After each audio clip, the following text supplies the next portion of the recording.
Hello, dear listeners. Do you enjoy playing video games with your best friends? Then I have the pod for you. I'm Philip, host of the Gaming Together, a cooperative podcast. Each week, my co-host Nave and I break down a cooperative experience in gaming, and we are always looking for new co-op partners to join us. So come play with us on the Gaming Together podcast. So I'm standing over this toilet taking a piss and I'm playing my Pokemon and I dropped it in the toilet. I remember the Game Boy just tumbling into water. And I remember screaming for my mom, trying to get this Game Boy Wait, how out. old were you? And she yelled at me. And Oh I was my just, god. like, traumatized. I was like, no, my Pokemon. That's Gaming Together, a cooperative podcast. Come on down, co-op partners. Hello, everyone, and welcome to the ItJustWorksPodcast. I am your host, Ryan. How are you guys doing today? I hope you're doing great. I hope everyone's safe out there and living their best life. Today, we are talking about some Pokemon Crown Tundra news, as a lot has been revealed today. I'm recording this on Tuesday, and just a lot to talk about, so we're going to go ahead and get into it. So I'm going to stop talking now, and we're going to cue that intro.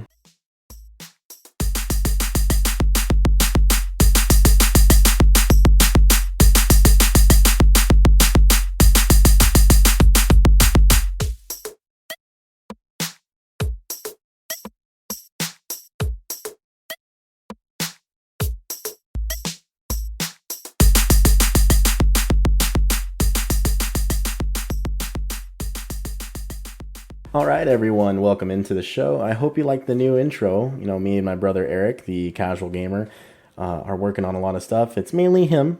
Fun fact about that intro you originally heard. So he recorded that in the garage of my house, and to minimize the sound of the drums, because obviously we're recording acoustic drums. They're extremely loud, right? So I threw my phone, which, once again, I'm recording it off my phone, so it's already off to a bad start. So anyone who does audio production or is an engineer, sorry you have to hear this. But I just decided to do voice memos because we were just testing out demos just for sound. I didn't think I was actually going to take anything and make it our intro, but that's what happened. And I to mitigate the sound of the drums, because obviously they're so loud, the decibel level was pretty damn high, I threw my phone in the washing machine and wrapped a towel around it. So, fun fact, if you go back and listen to the old intro, or actually the outro is the same thing, that's my phone in a washing machine, recording that sound. So, I hope you guys appreciated the original intro. We're working on some new things. That intro was created by my brother Eric. Thank you so much, Eric, for creating that. I hope you guys all like it, because he's working on a lot of good stuff for you. Anyways, so today they revealed some Pokemon Crown Tundra news, and I'm pretty damn excited because I haven't touched my Switch enough. Obviously with Mario 3D All-Stars, there's a lot there to play, but it's still, I'm not playing my Switch enough at this point, and I've been waiting for Crown Tundra. I really do like Pokemon Sword and Shield. Obviously, Isle of Armor should have been in the main game. I have a whole episode about that. Go back and listen to it if you want. You can hear all of my thoughts on Sword and Shield, and the Isle of Armor review is up. I believe it's like episode 5 or 6. Go back and check it out, and then come back and listen to this one. But today we're talking about some Crown Tundra news, as they revealed, they showed the Galarian Snow King. They gave us a release date, and just gave us some more details on some of the new features coming with this DLC expansion. So we're just going to get into it and talk about the release date. Crown Tundra is coming out October 22nd, which is on a Thursday. So it's very, very soon. I'm not going to lie. As I was watching the live stream earlier, I was like, please let it come out next week or something. Just something crazy. I think a lot of people would have went crazy for that. I know I would have. I would have lost my mind. I'm tired of waiting for this expansion. Obviously, with COVID and everything going on, they needed as much time as they could to produce it. But it's still coming out on schedule from what I know. When they initially announced the DLC before COVID really hit, they still said fall 2020. So at least we're getting it at a very good part. It's the early part of fall. So I'll gladly take it. So we're going to move on to some of the newly discovered Pokemon. I'm mainly going to talk about 2, only because I can describe them to you. I think, well, 5. We'll do 5. So they're adding a Gigantamax Melmetal that will be a gift for transporting Pokemon from Pokemon Go to Pokemon Home, which we will talk about later. So just real quick, that will be a special gift Pokemon, but we will touch on that, when we get to it. And then we have Articuno, Zapdos, and Moltres coming back with Galarian forms. So you have Galarian Articuno, Galarian Zapdos, and Galarian Moltres. All of them look amazing. So Galarian Articuno is a Psychic Flying type and looks completely different than his original form. And we have Galarian Zapdos, which is a Fighting Flying type, which looks like an actual Roadrunner. Very sweet Pokemon. Galarian Moltres probably takes the cake. He's a Dark Flying type, but he still looks like he's got flames coming out. It's just so badass. But the main one we want to talk about today, because most of you probably already knew about the 3 legendary birds getting their Galarian forms, and we know about this one, but we finally got details on what he looks like, and that is Galarian Snow King, who looks awful. I don't like it. I like Galarian Slowbro so much more. But Galarian Slow King is the Hexpert Pokemon, and he is Poison and Psychic, and his ability Curious Medicine. So let's say you have an Arcanine out, and you use Intimidate, obviously, which is his ability, on the opponent's team, and they bring out a Galarian Snow King. Well, its ability will take effect, and all stat changes to its allied Pokemon will disappear. So that's what Curious Medicine does. It's actually a pretty cool ability. I think it would be almost cooler if it negated all the stat changes to the opponent's team, since people like to buff up their Pokemon.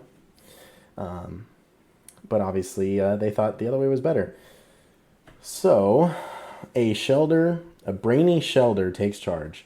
A Shelder bite sets off a reaction between the chemicals secreted by Galarian Slowpoke's brain and the spices inside its body, causing Slowpoke to gain the poison type as it evolved into Galarian Slow King. Why do I keep trying to say Snow King?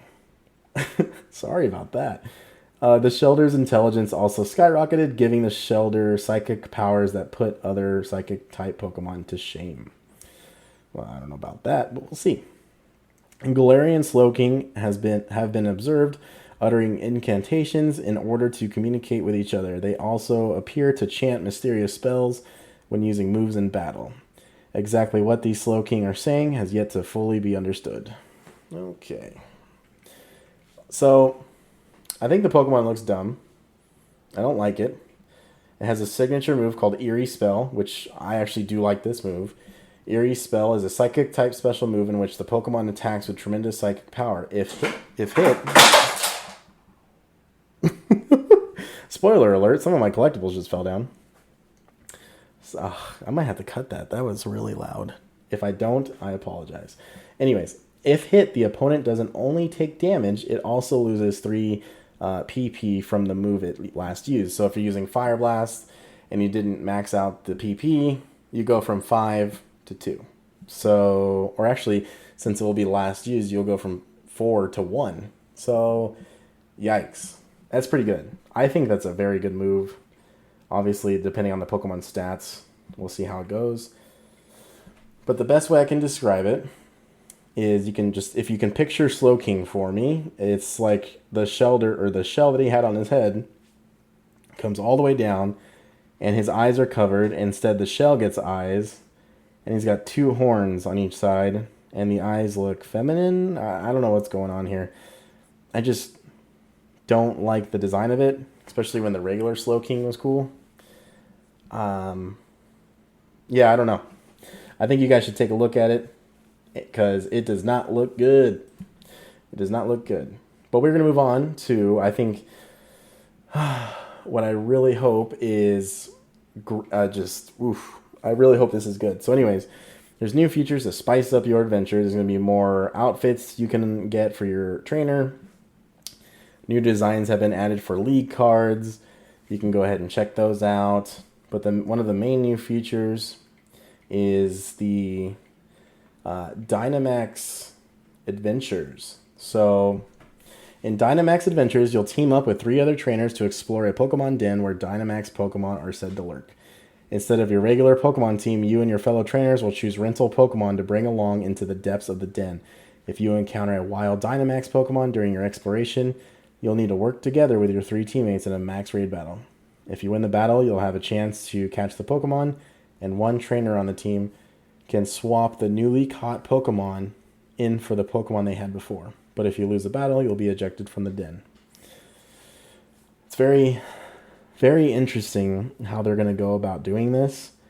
It sounds great so far, though. Like, it has me really hyped, and I'm not trying to get too excited because we're talking about Pokemon here, where they do everything really great, but it's always half-assed, and the excitement lasts about an hour, and then you're like, all right, cool, I did that. Try swapping out your Pokemon as you explore, so you'll be prepared to face whatever comes next as you seek the legendary Pokemon said to lurk in the depths. And if you want to delve even deeper into the den, Endless Dynamax Adventures may be the thing for you. Endless Dynamax Adventures lets you keep on going until you lose a battle. Give them a try if you want to test your mettle. I really want to try that. That sounds amazing. But anyways, it just looks like they're doing Battle Tower with rental Pokemon, and then making it an endless thing where you can catch new Pokemon. You can probably get shiny Pokemon, play it with your friends. It just seems like a really fun co-op endless adventure. I really don't know how it's going to be executed, and that's what scares the crap out of me. Is it going to be like cool, like I did this once and then I'm done, or is it going to be like, no, let's grind this out, like let's play this is going to be fun with friends all the time. I want a reason to replay these games constantly. Like, I want to add more hours to my playtime. I'm at like 100 plus or something.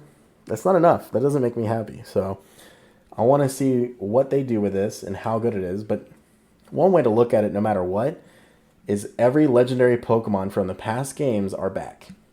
Yes, all the way from all Articuno all the way to Calyrex. Every single legendary in between and every single game is in these dens. So one way to look at it is, besides version exclusives, catching all of these Pokemon is gonna take a long time. So just like the portals in Ultra Sun and Moon or Sun and Moon, I think someone can correct me if I'm wrong, but I think the wormholes were in both games to catch previous games legendary Pokemon. But anyways, I went through that and caught them all. I went through the same thing on Omega Ruby and Sapphire with Latias or Latios, where you can find the Hoopa rings, and you find them. There's a lot of replay value there. So, God, please make it good. With the Crown Tundra, you'll be able to encounter every legendary Pokemon that's appeared in the main series of Pokemon games. Find legendary Pokemon during your travels in the Crown Tundra, or while you're on Dynamax Adventures, and you'll have the chance to catch them. Some legendary Pokemon appear only in Pokemon Sword or Pokemon Shield. So, obviously there will be version exclusives, which makes sense. You know, they have to, keep the differences going, right? They can't just, let us get everything. So we're going to move on to the next feature that it will be added to this DLC. Get ready to take part in the Galarian Star Tournament. Once you progress far enough in your adventure in the Crown Tundra, you'll be able to participate in the Galarian Star Tournament held in the city of Wyndon. This tournament is Leon's brainchild, intended to fire up the spirits of the Galar region. Once you accept Leon's invitation, you'll be able to pick a partner from among the many trainers you've met throughout your adventures in Pokemon Sword and Shield, as well as the expansion pass, and team up for a multi-battle tournament.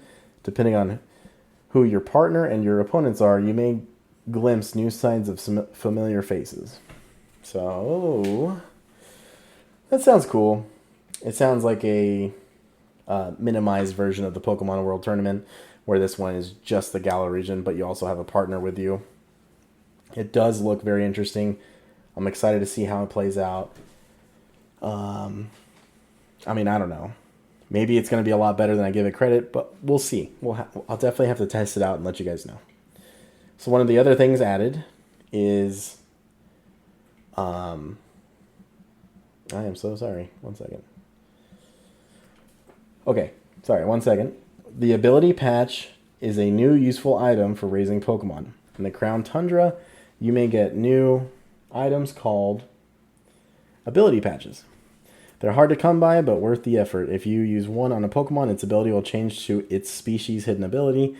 So the best thing I can think of is if you have a Charmander, or if you have a Charizard that's Gigantamax, maybe even a shiny one that you caught from the base Sword game if you don't have the older games to transfer over. You can take that Charizard and give it the ability patch, and it'll go from the ability Blaze to its hidden ability Solar Power, which when during sunlight is basically a built-in life orb, which doubles its attacks, but it also loses health every turn. So it's a double-edged sword ability. However, it's a really good ability. So there's a lot of Pokemon out there with hidden abilities that we haven't seen yet, from the new Galar region. With this ability patch, we'll be able to get their hidden abilities without grinding it out for, honestly, weeks, which is what some people do. So those are the new features for Pokemon Crown Tundra. In my personal opinion, I do believe a lot of us have a good amount of content here, a lot to look forward to. I think they're doing good with this, but unfortunately, until we really test it out for ourselves and really play through it, we don't know everything. I would like this DLC, considering its replay value after you beat the main story, to at least take 30 hours. I don't know. I'm very picky when it comes to Pokemon, as you can tell, but I just really want this to work.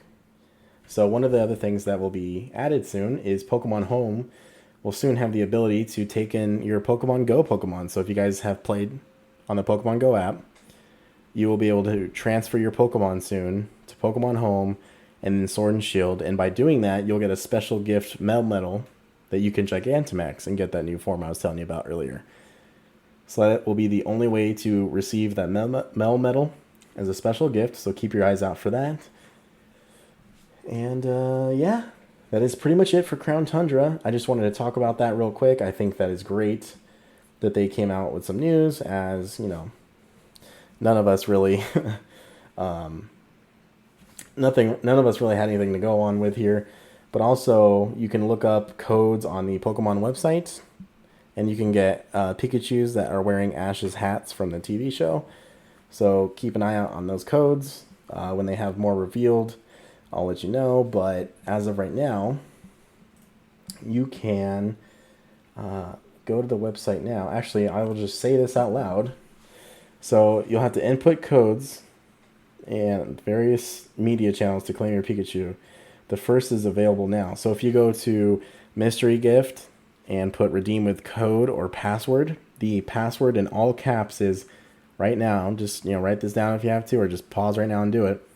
Pikachu get, and that will give you Ash's Pikachu. So you'll get a Pikachu with Ash's cap from either the current show or it's the original cap. I just know it looks like the original cap, so keep an eye out for that. Make sure you put that code in so you guys can basically get some Pikachus, because that's what we need in our lives. That's going to be it today. Just wanted to do a quick update with Crown Tundra. I am working on looking back at Titanfall 2, as it's one of the best games that came out this last generation. I'm sorry, the current generation we're in.